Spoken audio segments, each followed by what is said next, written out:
Setelah itu kok justru saya menemukan sebuah ketertarikan nih. Wah, ini filosofi Jawa lagi nih. Apa nih? Geding nyanding loh. Wih. Lo bener nggak? Iya benar. Semakin orang itu tertekan untuk membenci, hati nurani itu kayak nggak terima. Kamu tuh manusia nggak boleh benci.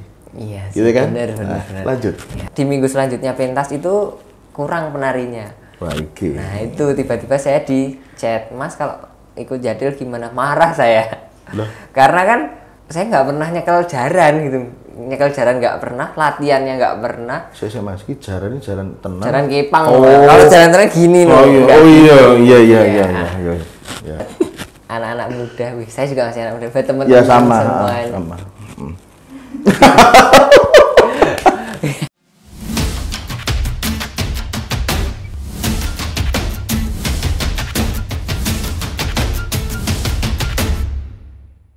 Assalamualaikum warahmatullahi wabarakatuh. Selamat datang di channel Sobat Mas Bagus.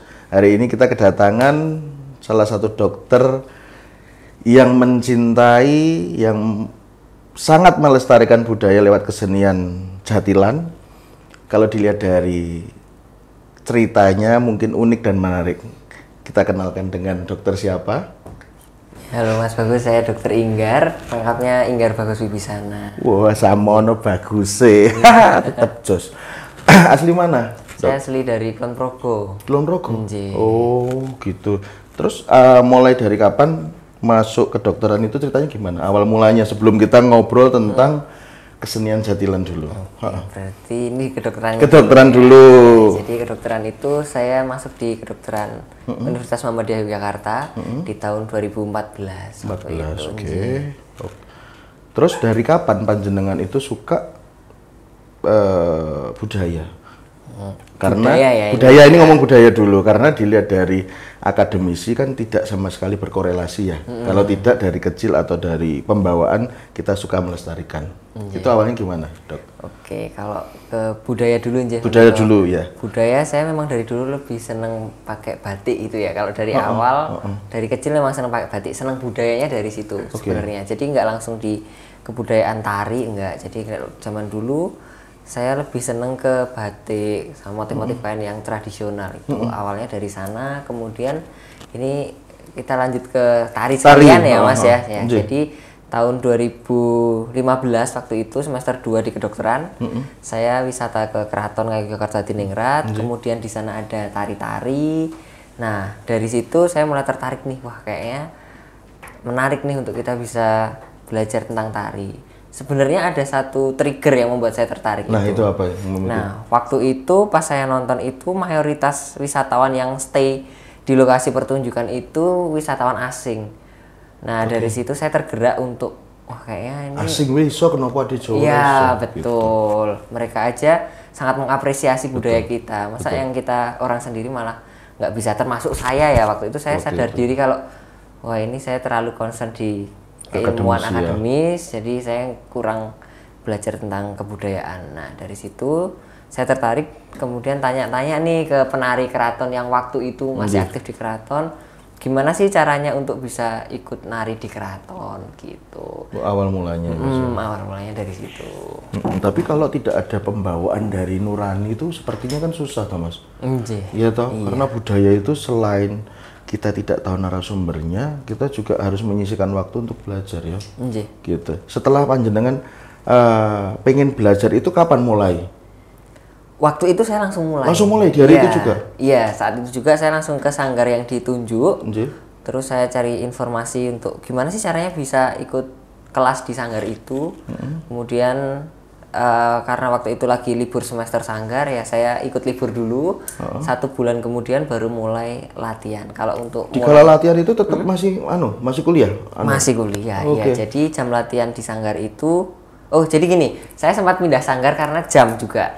Jadi jam latihan di sanggar itu kan setelah kuliah nih. Setelah kuliah saya latihan di sanggar jam setengah 5 atau jam 5 sampai jam 7 malam. Nah, kan rumah saya di Kulon Progo jauh ya. Jauh, Mas. 45 menit dari sanggar. Jadi nggak bisa nih kalau terlalu malam. Nah, waktu itu saya di Yayasan Pamulangan Bekso Sasmita Mardowo selama 1 tahun. Kemudian karena harus lanjut di kelas selanjutnya dan itu jamnya terlalu malam, makanya saya pindah mulai dari nol lagi di yayasan yang lain, namanya Yayasan Siswa Amung Bekso. Itu tempat di mana saya sampai sekarang, sampai sekarang akhirnya masih, jadi guru di di sana. guru. Alhamdulillah. Iya. Dalam proses Mas ikut sanggar yang pertama.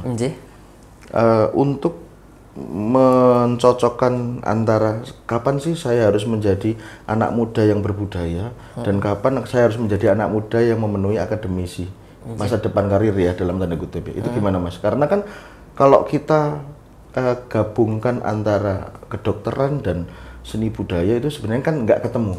Tapi buktinya ada faktanya panjenengan bisa. Itu gimana Mas? Ya, jadi dua ilmu itu sebenarnya berdampingan ya. Kalau dikaitkan satu sama lain itu bisa, tapi memang agak maksa ya, ibaratnya agak maksa. Nah, kalau saya waktu itu ya cuman ini sih, kalau saya jujur saja juga menentang apa ya, hal-hal yang wajar dilakukan oleh seorang dokter, oleh orang mahasiswa kedokteran yang notabene-nya anak kedokteran itu anak rumahan atau anak kampus, anak perpus yang sekolah-sekolah. Nah, waktu itu saya cuma cari supportnya juga dari orang-orang rumah aja sih Mas, karena kalau misalnya dari lingkungan kampus jelas ini ya tidak begitu mendukung karena kan kesibukannya akan terpecah. Iya, yang akademik harusnya saya harus belajar di jam itu, saya harus ke sanggar kayak gitu sih. Tapi dalam proses panjenengan milih untuk belajar seni tari atau budaya tersebut, orang tua semua mendukung Mas?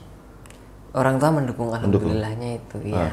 Terus ekspansi dari jenengan belajar di sanggar itu, langkah apa? Setelah belajar di sanggar tuh ada kegiatan apa lagi yang berbau budaya tentang tari tersebut? Tentang tari ya? Tentang tari.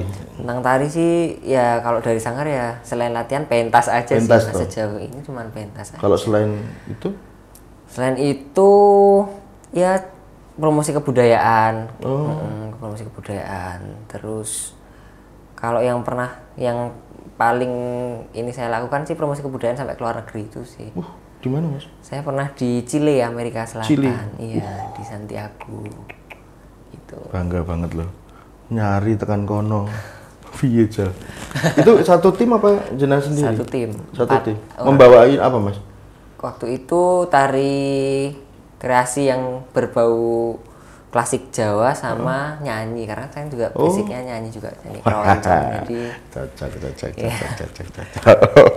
Nah, terus selesai kedokteran tahun berapa? Tahun 2000 apa nih? S1 atau S1-nya dulu. S1 dulu 2018. Nah, setelah lulus dari kedokteran langsung melanjutkan ke kuliah lagi atau sempat profesi dulu profesi kan? profesi di mana itu Mas? Di UMB juga, ambil profesi 2 tahun. Kemudian selesai profesi itu kan COVID tuh. 2019 ya. UKM PPD pas waktu itu diundur, saya ambil D1 Seni Tari Isi Yogyakarta. Gitu. Tapi itu aktivitas budaya itu tetap ada? Tetap ada. Tetap ada. Gitu. Kok ya bisa ya? Saya mendengar ceritanya aja lucu loh. Kalau dari pengalaman jenengan, mulai kapan sih jenengan suka melestarikan seni tari itu Mas? Sejak kapan itu? Kalau suka ya waktu itu aja pas ke keraton itu awal mula. Ketukan apa gitu loh Mas? Kok bisa langsung iki aku pengen sinau iki? Ya triggernya tadi mancanegara tadi, wisatawan mancanegara itu sih yang awalnya jadi trigger saya. Makanya konten-konten saya mungkin ya kalau diamatin itu dari dulu selalu berbau-bau promosi kebudayaan kayak gitu. Dari awalnya memang tujuan saya membuat konten, saya pengen anak-anak muda nih ngelihat mengenal. Iya, karena dengan mengenal itu memang ada 2 kemungkinan, orang itu suka dan tidak suka. Tetapi ketika tidak ada pengenalan dari kita, tidak akan pernah tahu. Iya benar. Tapi dengan perkembangan zaman sekarang lah, wah ini kita berpikir agak berlebihan ini. Teknologi kan sekarang semakin canggih Mas. Anak-anak sekarang tuh semakin hebat menurut saya. Dan menurut saya pribadi juga nilai budayanya itu juga bukan kurang ya, tapi pengenalannya kurang mendalam ya. Itu menurut panjenengan gimana itu Mas, dengan perkembangan zaman sekarang? Apakah kalau kita bandingkan dengan zaman dulu itu masih bagus dan baik zaman dulu atau zaman sekarang, kalau kita boleh membandingkan? Kalau saya pribadi ya, ini pendapat saya pribadi, jelas baik zaman dulu, jauh sekali. Dari mulai awal ya, yang budaya yang tidak dalam bentuk kesenian ya, sopan santun aja, tata kromo itu sudah sangat jauh berbeda diberikan oleh orang-orang tua zaman sekarang. Betul. Sekarang parentingnya ala-ala Iya, mancanegara kayak western gitu. banget. Padahal Benar, ya. kita sebagai orang Jogja, orang Jawa itu kan punya tradisi sendiri, caranya gimana mendidik anak, bagaimana sopan santunnya, gimana sih caranya orang itu berinteraksi dengan orang lain, dengan yang lebih tua bagaimana. Kalau sekarang yang lebih dipentingkan orang-orang tua zaman sekarang lebih ke fluent in English kayak gitu-gitu, sedangkan justru bahasanya sendiri malah kurang ya anjir. Attitude berarti. Attitude juga ya anjir. Kalau nilai yang bisa Mas Inggar sampaikan untuk pas belajar seni tari itu apa, Mas? Kalau saya karena basicnya mungkin di klasik ya Mas, jadi tari klasik itu penuh dengan filosofi, mulai dari sembahannya, sembahannya itu kan hablum minallah, hablum minannas, gitu ya. Terus sebenarnya tari klasik itu kan ada beberapa part ya, ada beberapa potongan-potongan fasenya, mulai dari sembahan, majeng gending, enjeran, nah gitu-gitu itu sebenarnya menceritakan tentang kehidupan manusia. Oh iya, Mas. Iya. Kemudian kalau tari klasik gaya Yogyakarta nih, itu kan iringannya sangat-sangat pelan. Jadi gimana kita bisa semeleh. Kemudian kalau waktu itu saya diajarkan sama guru-guru saya itu, kalau pas joget ya kayak ketika kamu sholat atau kamu kalau misalnya non muslim ya, berdoa di gereja itu seperti apa. Jadi harus khusyuk. Bahkan sedetil pandangan pun nggak boleh, kalau misalnya ada sana ngomong nggak boleh terganggu dengan itu. Jadi benar-benar khusyuk. Terus kalau misal nih ada beberapa tarian kan yang dalam posisi sila aja itu lama banget nih, di situ bisa introspeksi diri, zikir kayak gitu-gitu ya. Kayak apa ya kalau bahasa sekarang gaul tuh yoga. Nah kayak yoga kan? Betul, tapi dalam bentuk tradisi kebudayaan seni tari.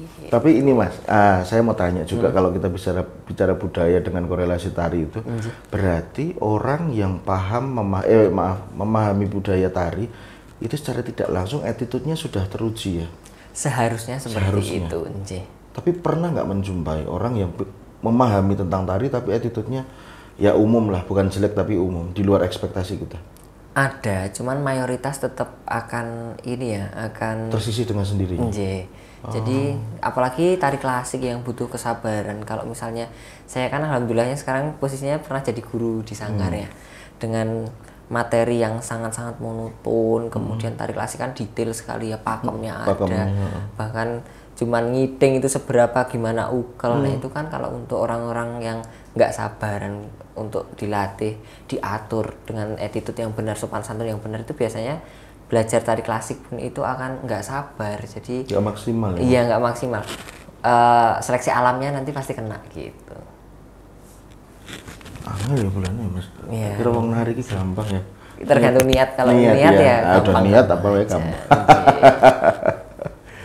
Kalau dari tari itu panjenengan kok bisa kenal dengan kesenian jatilan tuh gimana Mas? Nah, kesenian jatilan ya ini agak membuat orang-orang tertarik ya. Nah, itu. Dari dokter, dari keraton juga nih yang di dalam, terus ke jatilan itu yang sering banget ditanyakan. Mungkin jutaan orang yang nanya itu ya. Wah, malah wis jutaan itu. Gak tahu sih. Enggak sih.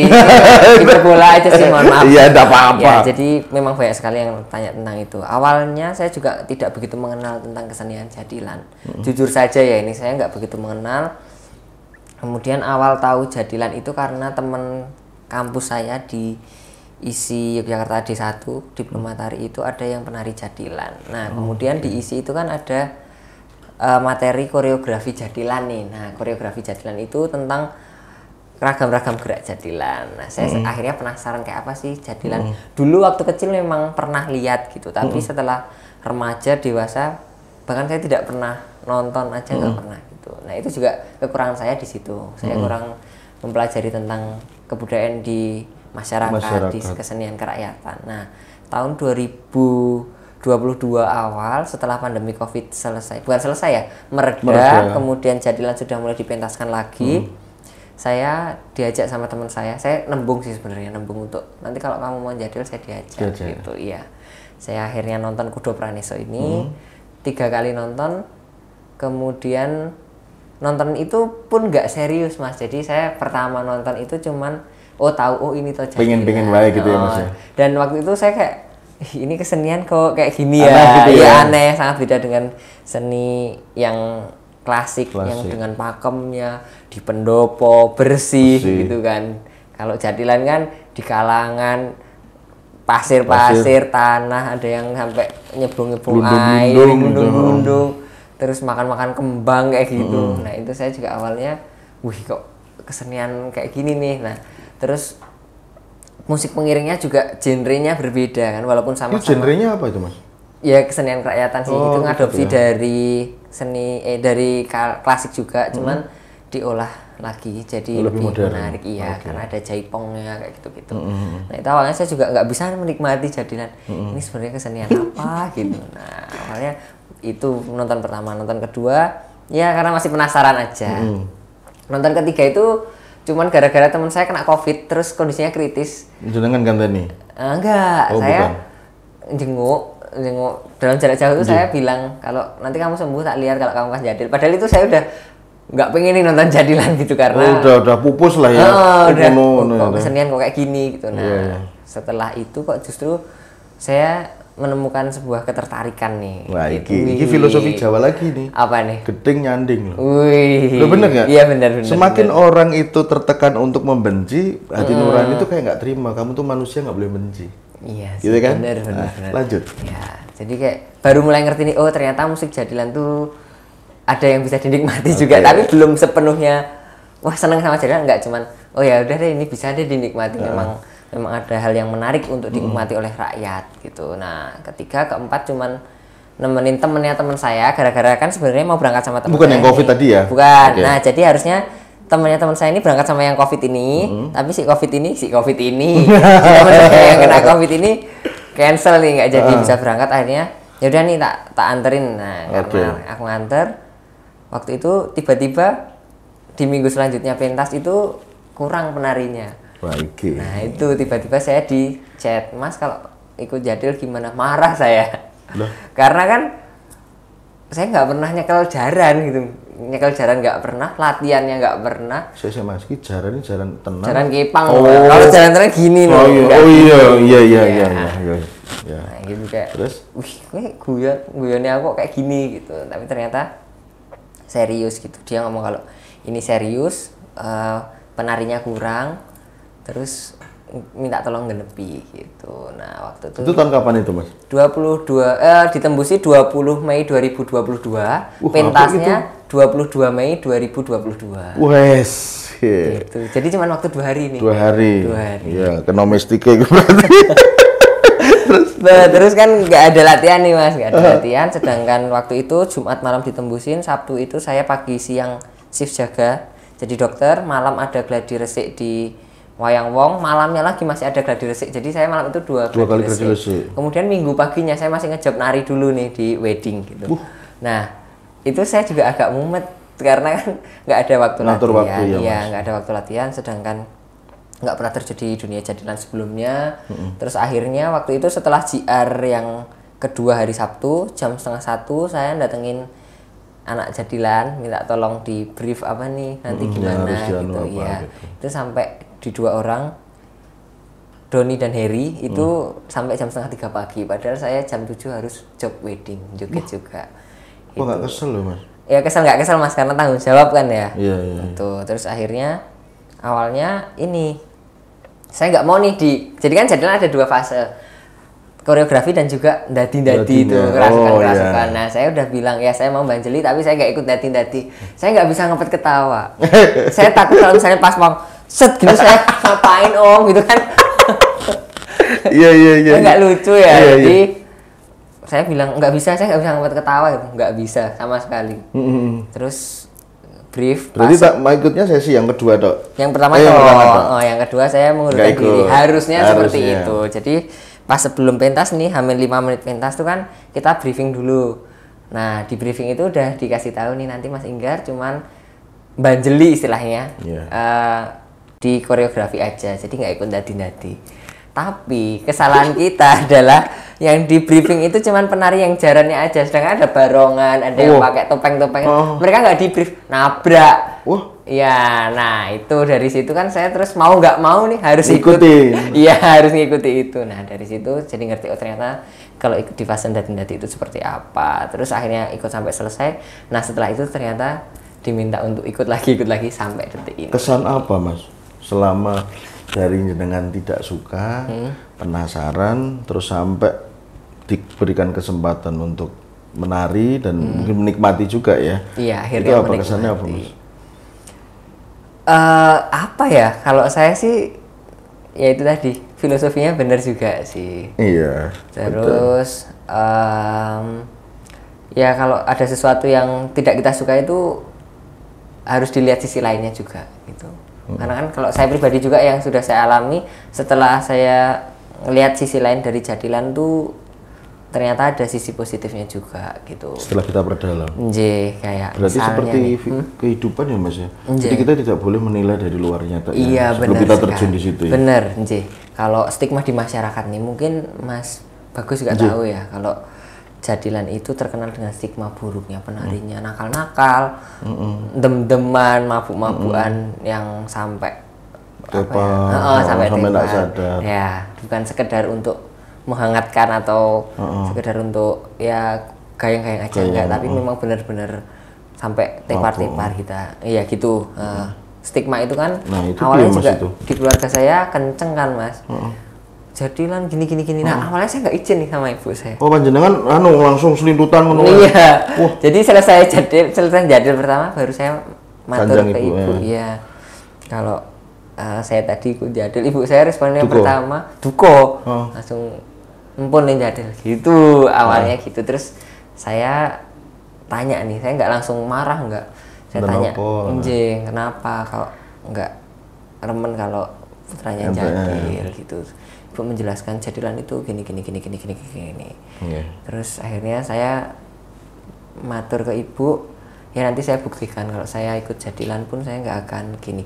Toh juga waktu itu tuh kan rencananya cuman jadi cadangan 1 kali aja ya. Jadi memang tidak ada bayangan untuk nanti saya akan lanjut di Jadilan, itu nggak ada. Cuman saya menjelaskan ke ibu, setelah saya terjun di Jadilan itu banyak sih sisi positifnya, kayak mereka kekeluargaannya kuat sekali kayak gitu. Terus seni kerakyatan itu juga ada sopan santun yang tetap dijunjung tinggi karena kan mereka dari orang-orang Jogja yang justru Jogja ya itu benar-benar. Tapi dengan stigma atau pendapat masyarakat tentang Jadilan sama dengan maaf ya, pas nari ngawur kerasukan klebon kabeh dipangan itu omah ora sih kabeh wae dipangan itu piye Mas itu karena kan ini jadi dua perspektif itu panjenengan yang memahami seni Jadilan berdasarkan penasaran dan bisa memperdalam dan bahkan suka, tapi ada orang yang pengen mencoba, aku gur pengen dileboni, itu kan ada orang yang punya pemikiran seperti aku pengen Jadil gue pengen dileboni gitu kan. Itu menurut panjenengan gimana itu Mas? Ya, jadi kalau masalah yang pertama tadi ya yang dari makanan itu ya kalau misal kembang itu kan memang ada yang bunga yang bisa dimakan tuh edible flowers. Edible flowers itu kan mawar juga termasuk edible flowers ya. Di luar juga bahkan diperjualbelikan dengan kemasan yang cantik gitu ya. Kalau dari segi kesehatan kan bisa dijelaskan bahwa itu edible flowers gitu, terus bukan zat yang beracun juga gitu. Kalau misalnya dari segi intrinsiknya, kerasukannya, saya kalau ditanya tentang itu juga belum berani menjelaskan detail sih Mas, karena setahu Mas saya. Setahu saya ya. Kalau setahu saya ya memang ada beberapa orang yang memang pengen nyoba. Dileboni. Iya, dileboni. Tapi katanya pawang-pawang tuh yang memang belajar di dunia itu kalau pembawaannya nggak bisa dileboni ya susah juga gitu. Terus banyak faktor sih yang mempengaruhi tentang kelebon itu ternyata. Iya. Karena menurut siklus diri sendiri aja orang kerasukan itu kan ada, cuman menurut saya loh ada dua faktor. Satu, yang dia terlalu banyak pressure secara berpikir dan hati nurani dan sering kosong. Yang kedua, ya dia mencoba itu tadi, penasaran, piye to lari dileboni gitu kan. Tapi dengan unsur seperti itu, kenapa Jadilan kok jadi bagian cara melestarikan budaya Jawa ya Mas? Karena kalau kita berdiri di satu titik dengan dua perspektif itu sepertinya agak sulit ya. Walaupun tetap banyak poin positifnya. Tapi orang-orang sekarang kan tidak bisa memikir secara detail dan menggali tentang positif itu. Taunya itu apa yang dia lihat. Kalau panjenengan mungkin lebih kritis ya. Penasaran kok iso ngene, kok iso ngono. Nah, tapi orang di luar kan wah, jadil iki mendem. Ya toh? Rasukan terus joget-joget kayak apa gitu loh. Iya. Saya cuma takut gitu loh. Takut secara pribadi aja. Ada orang yang tidak paham seni budaya dan mengkalkulasikan bahwa oh budaya Jawa ini isinya mendem dan klepon. Itu loh. Iya, memang itu mau tidak mau memang ada sih di masyarakat. Makanya saya sekuat tenaga sebisa saya membuat konten yang mempromosikan budaya, mengenalkan gitu. Iya, yang mengikis stigma-stigma buruk itu. Mungkin kalau teman-teman juga lihat konten saya tuh hampir semuanya ini budaya. Iya, ngikis stigma tak potong gitu. Usaha saya dengan cara tak buat konten. Dengan caption lah, dengan apa ya? Skenario dari apa media digitalnya, videonya mau arahnya gimana itu saya selalu berusaha untuk oh ini bisa memberikan dampak positif nggak ya gitu. Nah, yang harapan saya dan yang saya create itu yang bisa memberikan dampak positif, memotong stigma-stigma tadi. Karena stigma liar itu kalau nggak ada titiknya itu dia jadi komunitas ya? Iya, benar. Ya, jan belais. Iya, ya itulah masyarakat. Iya, netizen plus 26 plus 62. 26. Ada yang 26 plus malah. Aku juga kayak gitu. Jadi berapa tahun berarti mulai kesuka seni budaya jadilan dan terjun? 1 tahun. 1 tahun. Sampai 1 sekarang tahun, masih 2 bulan. 3 bulan. Sampai sekarang masih enggak? Masih. Besok minggu saya jadil tuh. Endi? Besok minggu di mana ya? Balong. Balong tuh mana tuh, Mas? Balong itu Ngaglik, Sleman. Oh, Denggung sana. Nggih. Oh, iya. Derek pun jenengan? Saya Kudo Praneso. Kudo Praneso. Pengen lihat aku sebenarnya. Jangan, malu saya. Oh ya enggak jadi wis. boleh. Enggak, saya tuh jujur Mas, saya tuh mendengar jadilan selama saya di Jogja. Karena sewaktu di Solo tahunya cuman reok, terus barongan kalau orang Ambarawa bilang. Tapi begitu masuk Jogja jadilan saya enggak pernah lihat. Tapi ngomongan teman-teman tuh, "Wih, koin klebon, maame ngene, wis radian sego." Gitu. aku pikiran saya kayak gitu, cuman ya ternyata dari saran teman-teman masukan itu saya cuma takut, wah iki eneng esensinya budaya Jawa kok aku jadi wedi. Gitu loh. Terus saya juga sharing sama Romo sama orang tua juga, "Pah meneh makatan piye?" Ya kowe iso nggawe konten giat sing paling ora melestarikan lewat caramu itu lebih bagus. Karena yang nuruti wong sengit, wong urip tuh banyak sengite. Daripada enggak gitu. Tapi lucu loh, kedokteran juga jadilah. Iya. Duh, gitu. Itu Mas, satu grup atau jenengan cuma dipanggil gitu? Kalau saya jadil cuman di satu grup itu, Dok. Enggak, maksudnya satu grup berarti ya. Jadi kalau enggak, mau mungkin order gitu orang kan di ya. Banjelan tuh jenengan. Dan awal kan Banjelan tuh. Nah, saya kan satu grup. Satu grup. Jadi kompak gitu. Jadi ra disenggol barongan meneng kok. Enggak mau saya kali senggol. Marah saya kali. Tapi di situ tuh ada pawangnya ya, Mas ya? Ada dong, pasti ada pawang. Jadi di jadilan itu pernah ada tanya pawang. enggak Mas panjenengan? Nyon sewu sing dileboni kuwi asline iki apa? Pernah tanya enggak sama pawang atau pernah denger lah gitu? Kalau tanya jelas pernah ya, apalagi saya kan orangnya agak aneh-aneh sih. Sing ora pantes dipantes-pantes gitu. Iya, yang harusnya enggak ditanyain tetap tak tanyain karena penasaran gitu. Pernah nanya. Terus dijelaskan versi beliau ya gitu. Jadi kalau dari versi beliau itu ya makhluk-makhluk gaib yang ada di sekitar gitu. Kalau misal nih ada yang nunggu gamelan, kalau orang-orang Jawa kan yakin betul, gitu ya, nunggu gamelan, nunggu apa, nunggu jaran. Nah itu yang akhirnya merasuki penari-penari gitu. Oh, itu setelah dirasuki pernah nggak panjenengan tanya sama yang dirasuki itu, awalnya pegel-pegel apa terus perutnya sakit? Pernah nanya juga, tapi katanya juga nggak masalah sih, cuman paling capek aja. Oh, lah terus yang makan apa itu? Kalau makan itu. Itu piye itu Mas? Terus nendi gue berarti? Di perut dong. Angel nih. Di lambung itu. Maksudnya apa yang dia rasain gitu loh kayak ada katanya. Enggak pernah nanya. nanya, nggak ada yang dirasain. Maksudnya kalau misalnya dupa ya biasanya, dupa, kembang, minyak, terus janur ya di beling di Pranesa nggak ada sih, ada juga. Iya. Nek beling terus yang nyokot ayam itu nggak ada di paguyuban yang saya ikuti, kebetulan nggak ada. Lebih yang kecil-kecil kali ya. Benra angel nggawane. Kan pitik dadak bedok barang. Mahal. Kasihan juga nggak tega. Maaf ayam gitu gimana? Aduh. Tapi dari perjalanan Mas Inggar bukan menekuni ya, melestarikan budaya Jawa lewat kesenian jadilan itu, makna apa yang panjenengan dapatkan? Atau bisa disebut ya makna kebahagiaan apa dengan brand dokter jenengan, terus dengan kegiatan jadilan jenengan itu?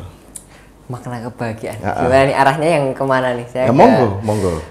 Apa ya, kalau saya sih ya yang saya pingini dari dulu, saya pengen ikut mempromosikan budaya. Dengan jadilan ini saya ternyata bisa lebih mempromosikan tentang kebudayaan, karena kebetulan saya dokter, kemudian jadil itu kan orang yang penasaran jadi lebih banyak, orang yang nyari tahu lebih banyak. Sekarang orang-orang juga jadi lebih pengen tahu tentang jadilan.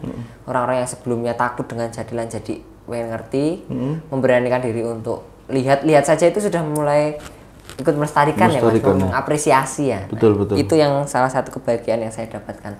Apa yang saya pengen di tujuan awal saya dulu belajar tentang kesenian itu bisa lebih dapat gitu. Kalau saya boleh tahu, akhir dari melestarikan budaya itu menurut Mas Inggar apa sih? Apa ya? Akhir dari sebuah melestarikan budaya dengan segala konten jenengan, segala apresiat jenengan, sampai jenengan belajar kesenian jadilan itu, akhir dari itu tuh apa? Nggak ada akhirnya. Nggak ada akhirnya. Nggak ada sampai akhirnya. Jenengan jeleh dewi. Dan nggak ada konflik, nggak mungkin jeleh. Nggak jeleh. Ini nggak jeleh sih. Ya mungkin karena penanaman ya Mas. Karena niat panjenengan nyusai melestarikan budaya ya. Ya kalau nggak kita siapa lagi nah, gitu kan. Saya suka kalimat itu. Bagaimana menyikapi orang-orang yang ngefans sama jenengan, terus apakah jenengan tidak terbawa dengan situasional kayak kalau bahasa gaul sekarang tuh star syndrome gitu loh Mas? Kan, star syndrome? Kan eneng tuh, aku dokter kok gitu loh, mosok jadil. Ya begitu jenengan fokus di jadil, wah aku jadilan kok, masuk tadi dokter. Gitu kan perspektifnya kayak gitu kan? Iya bisa. Gitu, bisa. Kalau saya pribadi nih, star syndrome jelas enggak, karena ya? Dari awal enggak nyari popularitas Mas. Dari awal saya melestarikan budaya, cuman mau ikut melestarikan budaya dan mempromosikan kebudayaan. Jadi awalnya saya TikTok kontennya naik, Instagram kontennya naik kan juga gara-gara budaya itu. Enggak dengan pengen saya cari popularitas itu kan enggak. Jadi star syndrome, alhamdulillah sampai detik ini enggak. Saya juga enggak merasa sebagai star juga enggak, tetap Inggar yang biasanya, tetap Inggar yang si wong desa mae kono kae gitu. Tapi kan orang lain kan nggak bisa sefrekuensi kita ya Mas. Ya kan kadang-kadang kayak gitu. Kalaupun ada orang yang menilai apa yang saya sampaikan tadi, jenengan responnya gimana? Kalau respon saya senyumin aja. Iya benar. Soalnya kita tuh kan nggak punya kendali dan kontrol atas orang lain ya. Betul sih. Edukasi seperlunya, tapi kalau misalnya tetap beliau kekeh dengan pendapatnya, ya udah senyumin aja. Iya sih benar juga sih ya. Karena kalau nanggepin ya semakin kita ya nggak fokus dengan apa yang kita jalani. Kalau dari ini Mas, membagi waktunya jenengan antara sekarang kan mungkin sudah bekerja ya Mas ya, kedokteran, itu gimana Mas? Membagi waktunya antara melestarikan itu terus dengan fokus pekerjaan kedokteran itu gimana? Ya, sama yang kayak gini-gini ya. Ya kayak gini.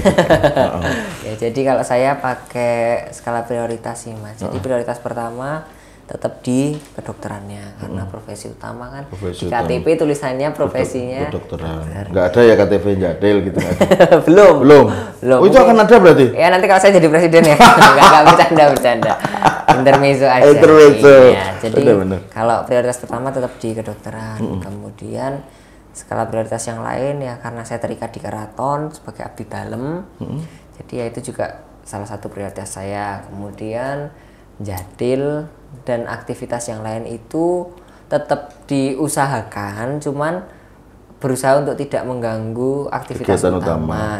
Kalau misalnya jadwalnya tabrakan atau sama nih schedule-nya dengan jaga lebih lebih memilih yang lebih penting, atau karena dokter kan bisa tukar shift, tukar jaga. Nah saya biasanya tukar jaga gitu.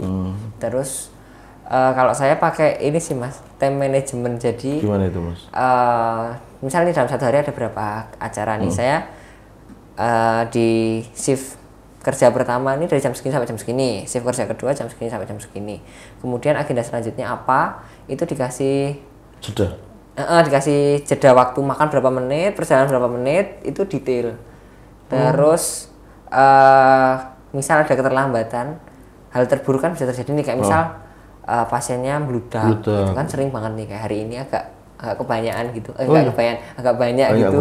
Udah jam tutup tetap masih ada pasien gitu kan, kita nggak mungkin menolak kan, kasihan orang sakit. Nah itu kita kasih spare waktu untuk itu. Kemudian disiplin, kuncinya adalah disiplin, ya konsisten, disiplin buat menjalani manajemen waktu itu dengan tepat dan baik, bertanggung jawab. Gitu. Manajemen waktu itu mulai dari dulu jenengan mendet kedokteran atau baru-baru aja ini karena kegiatannya banyak?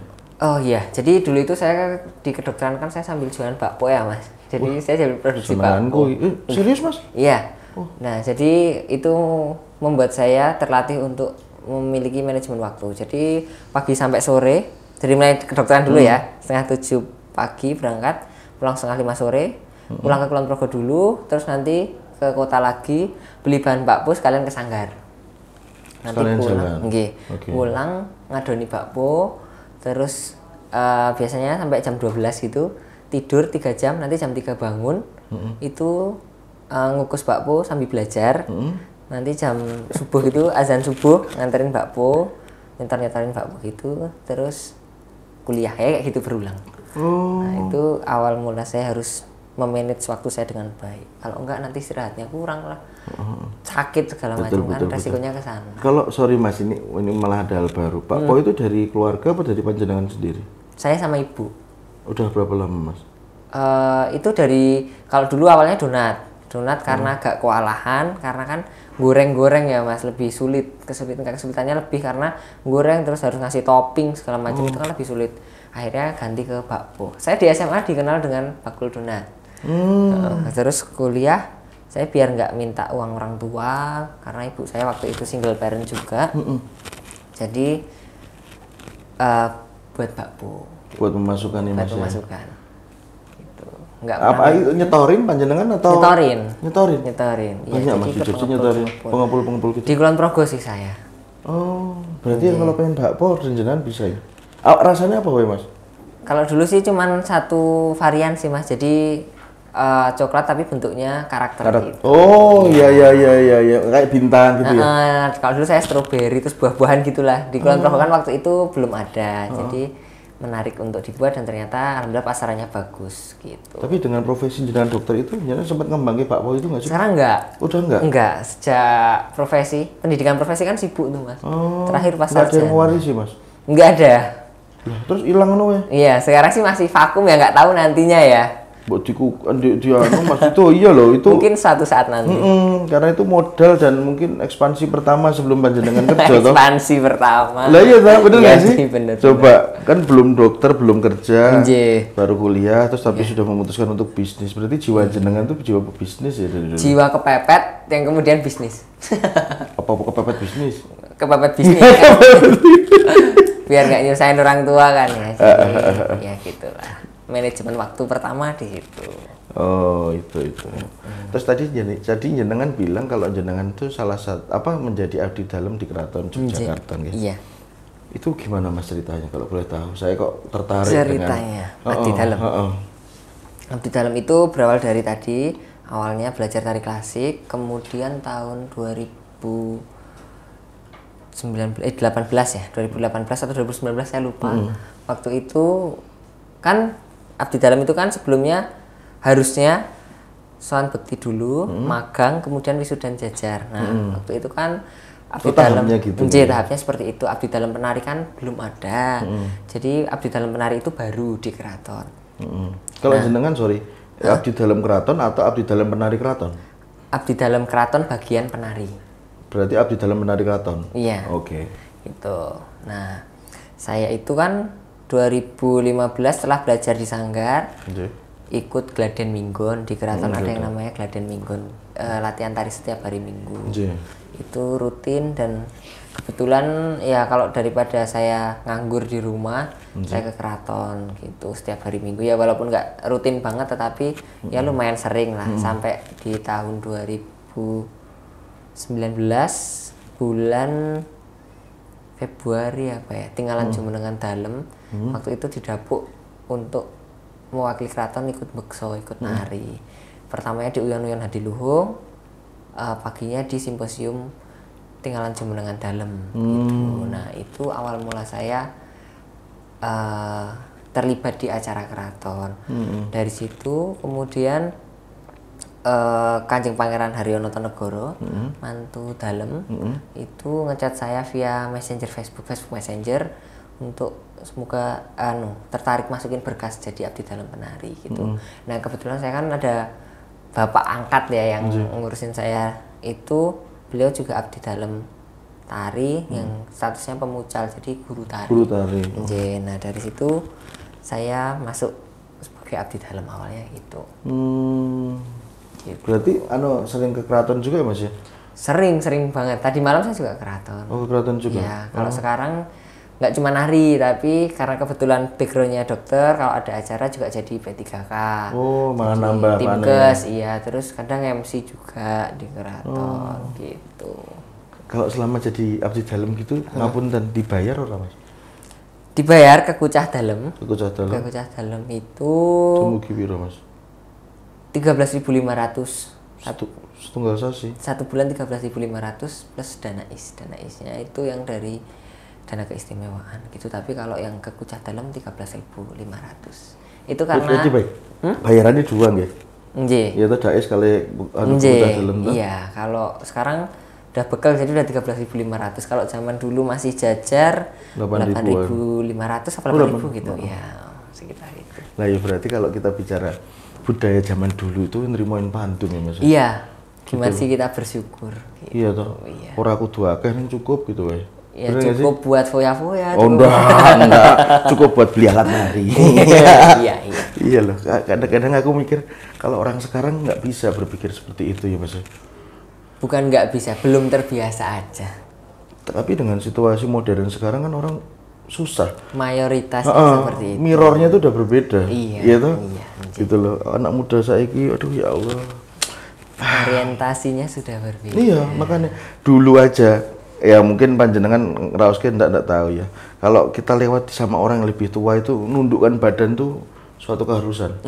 Iya. Saiki gumampang kedian. Iya, saya merasakan itu sih dan di keraton itu kan itu masih kuat ya Mas itu yang membuat saya bersyukur juga saya masih diajarin saya pernah loh di keraton itu suruh ngulang mengulang jalan nih jalan kaki karena katanya jalannya saya kayak preman gitu waktu itu jadi di keraton itu kan ada peranatannya ya ada tata caranya iya gimana sih kalau jalan pakai jarik itu gimana nah itu kebetulan waktu itu saya juga belum tahu karena posisinya nggak ngerti ya jadi saya juga ya nggak ngerti untungnya waktu itu beliau yang lebih sepuh itu ngasih taunya dengan baik-baik jadi Mas jalannya diulangin saya kan bingung ya orang saya jalan udah berapa belas tahun nih baru kali ini nih suruh ulangin jalan nih apa salahnya kaki saya iya. Terus ternyata diajarin kalau jalan itu di keraton pelan-pelan nggak boleh melajar nggak boleh lari terus kakinya nggak boleh kekeh, wironnya dipegang biar jariknya nggak nyingkap, biar nggak nyerimpet, nggak kelihatan buka kakinya kayak gitu. Ternyata wong mlaku ki kudu hati-hati gitu. Itu kan ada filosofinya juga ya. Benar. Ya atau alon-alon lakon itu tadi ya. Hati-hati. Elingon waspada itu. Terus. Ya yen adiwiling koyo ngono iki rasane uripnya ayem lho Mas. Iya. Tenan. Orang di Dito tetep mumet. Tetep ra mumet. Iya toh? Iya, kalau di keraton tuh jadi saya ini sih. Saya kalau misalnya habis kena dunia luar nih, terkontaminasi dunia luar yang dengan kemodernisasi yang sekarang ada ini, kalau ke keraton jadi lebih ayam. Menepke awak lagi, menepke hati buat oh ini loh Jogja iki duwe budaya sing ayam, tentrem, Betul. sederhana tetapi penuh makna. Betul, betul sih. Iya, meringatkan saya kepada orang tua papa saya sendiri. Nggih. Gitu, bahwa ya yen uripmu golek duit, engko duitmu iso nuku uripmu gitu. Iya juga ya. Loh iya benar. Itu aku bisa tahu wigati itu tuh setelah saya apa ya melakukan aktivitas, ibu mungkin dipanggil Tuhan dan saya berinteraksi dengan orang lain, dengan orang baru.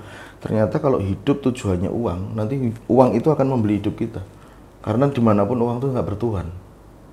Ya tak? Bener tak? Tapi kalau dengan rasa syukur apa yang kita dapetin itu ya Bismillah wae. Iya. Cukup wae, eneng wae gitu kan. Terlepas tuh minta baik juga. Ya. Kalau ini Mas yang terakhir. Pesan panjenengan kagem apa tiang nem sakniki untuk melestarikan budaya itu gimana Mas? Nah, ini agak berat nih. Wah iya, yo sing abot kan sing keri ta. Monggo. Iya buat anak-anak muda, wih saya juga masih anak muda, buat teman-teman Ya sama.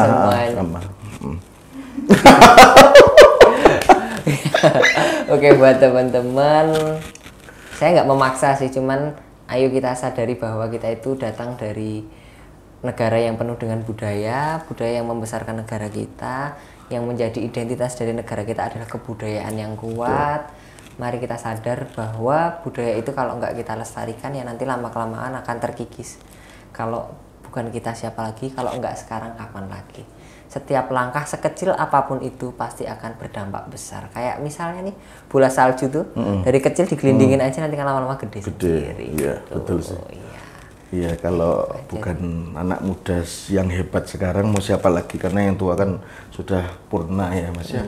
Gitu. Sebelumnya saya terima kasih Mas Inggar atas waktunya, atas pengalaman yang unik serta hebat menurut saya. Anak muda yang mau meniti karirnya di akademik kedokteran dan mau mengekspan dan melestarikan budaya lewat seni apapun dan bisa konsisten juga panjenengan.